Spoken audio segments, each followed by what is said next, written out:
Bismillahirrahmanirrahim. Assalamualaikum warahmatullahi wabarakatuh. Halo anak-anak, selamat pagi. Bagaimana kabarnya hari ini? Semoga tetap sehat dan semangat ya. Oke, sebelum belajar, marilah kita berdoa dulu. Berdoa mulai. Berdoa selesai. Oke, terlebih dahulu ibu akan absen dulu ya. Nah, kira-kira siapa yang tidak hadir hari ini?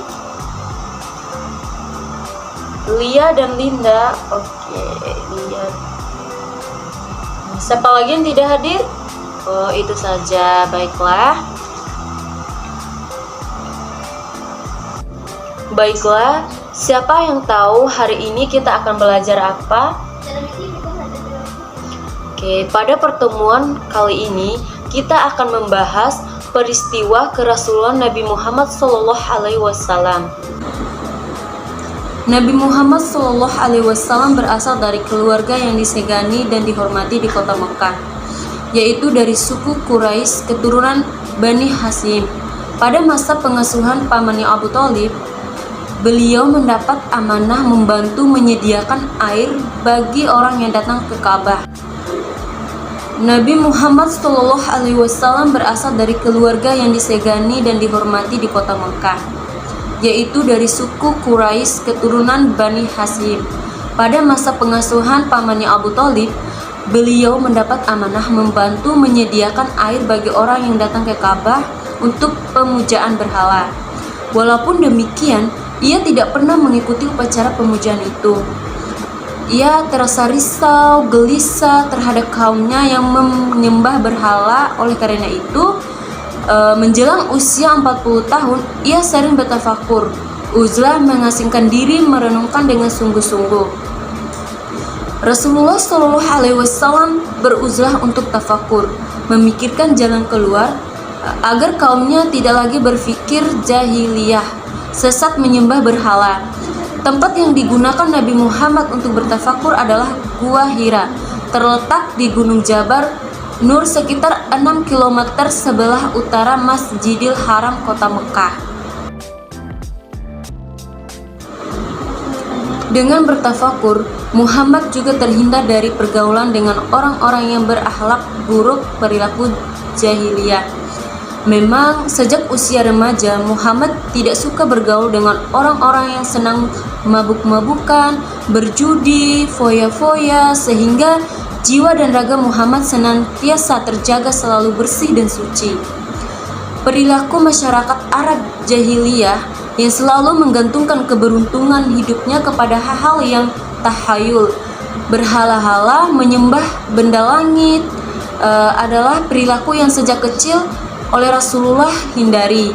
Jiwa dan raganya selalu menolak dan terjaga dari perilaku-perilaku tersebut. Maka tidak heran sebelum menerima wahyu, Muhammad lebih sering menyendiri dan merenung beribadah seperti yang dilakukan Nabi Ibrahim. Gua Hira yang sempit dan gelap, dan jalan menujunya pun sangat licin dan terjal. Hanya orang yang memiliki keberanian dan keteguhan hati yang mampu memasuki gua itu. Pada saat bertafakur, terkadang Nabi Muhammad SAW membawa bekal makanan dari rumah supaya dapat tinggal lebih lama. Jika bekal yang dibawa habis, ia pulang ke rumah untuk mengambil bekal yang sudah disiapkan oleh istrinya Khadijah.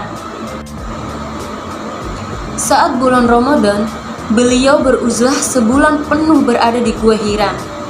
Sebagai bekalnya, beliau membawa tepung dan air yang sudah disediakan oleh Khadijah istrinya. Selain untuk bekal, beliau juga memberi makan orang-orang yang miskin yang datang kepadanya. Uzlah dan tafakur yang dilakukan Nabi Muhammad SAW adalah memikirkan dan merenungkan keadaan penduduk Mekah yang sesat dan penuh maksiat. Cara beribadah seperti itu juga disebut dengan tahanus, yaitu beribadah selama beberapa malam dan menjauhkan diri dari dosa. Beliau mengadukan kepada Allah Subhanahu wa Ta'ala tentang perbuatan masyarakat Arab yang jauh dari adab manusia yang bermartabat. Mereka sering melakukan tindakan tercela di luar kemanusiaan dan penuh kesesatan. Nabi Muhammad SAW sangat prihatin dengan keadaan tersebut dan berharap suatu ketika dapat memperbaikinya. Bukti kerasulan Nabi Muhammad SAW tanpa bukti yang jelas, sebuah pengakuan tidak bisa dibenarkan. Semua orang sepakat dengan kaidah ini. Seorang yang mengaku sebagai Rasulullah atau utusan Allah juga harus dengan bukti. Muhammad SAW termasuk di antara manusia yang mengaku Rasul yang ditulis Allah Tuhan semesta alam kepada segenap manusia. Seperti halnya para nabi dan rasul sebelumnya, dia juga membawa bukti kerasulan berupa mukjizat-mukjizat yang tidak bisa dibandingkan dan ditiru oleh orang lain. Seperti memperbanyak makanan yang sedikit sebagaimana yang terjadi saat perang Khandaq.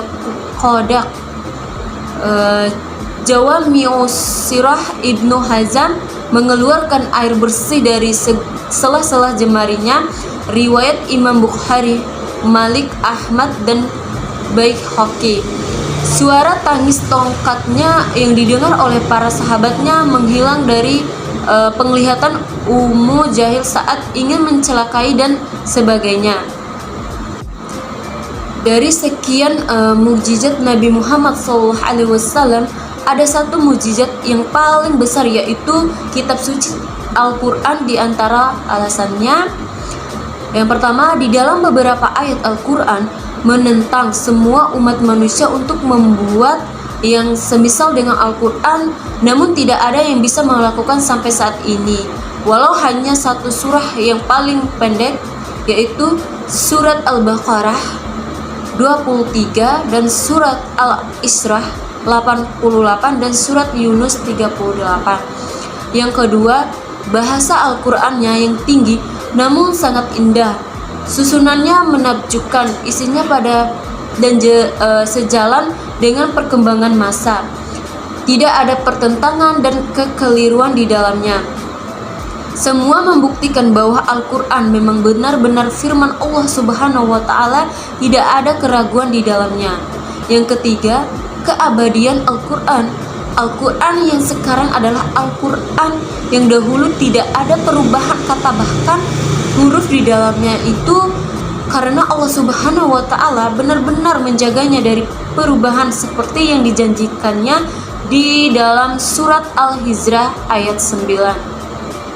Yang keempat, mukjizat ilmiahnya yang terus-menerus terungkap.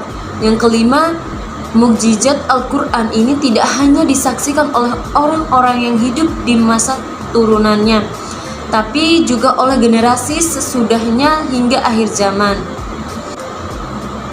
Nabi Muhammad SAW menerima wahyu pertama. Ketika Nabi Muhammad SAW genap berusia 40 tahun, tampaklah tanda-tanda kerasulan pada dirinya, yaitu berupa mimpi yang benar dan sering datang seperti fajar yang terang di pagi hari. Mimpi tersebut ia alami selama 6 bulan. Sampai pada suatu malam, beliau mengalami peristiwa yang luar biasa, tepatnya pada tanggal 17 Ramadan atau tanggal 6 Agustus 611 Masehi. Muhammad melihat cahaya terang benderang di Gua Hira. Dikisahkan bahwa malaikat Jibril muncul dengan cahaya membutakan di hadapan Nabi Muhammad SAW. Kemanapun beliau memandang, Jibril adalah malaikat yang bertugas menyampaikan wahyu dari Allah Subhanahu wa Ta'ala. Saat itu Jibril muncul dalam wujud manusia. Malaikat Jibril datang dan berkata, "Iqra, bacalah." Beliau Rasulullah menjawab, "Aku tidak dapat membaca." Kemudian malaikat Jibril merangkul Nabi Muhammad SAW sedemikian kuat dan kemudian melepaskannya dan berkata lagi, "Iqra." Beliau tetap menjawab bahwa beliau tidak bisa membaca. Demikianlah sampai 3 kali sampai dengan rangkul yang kuat sehingga Nabi Muhammad SAW sulit bernafas. Dan malaikat Jibril memerintahkan Bacalah, Muhammad menjawab, aku tidak bisa membaca.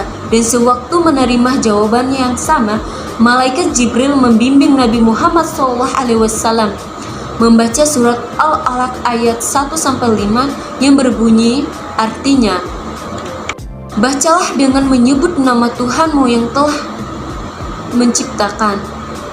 Dia telah menciptakan manusia dari segumpal darah. Bacalah, dan Tuhanmu lah yang maha mulia, yang mengajar manusia dan dia mengajarkan manusia apa yang tidak diketahuinya.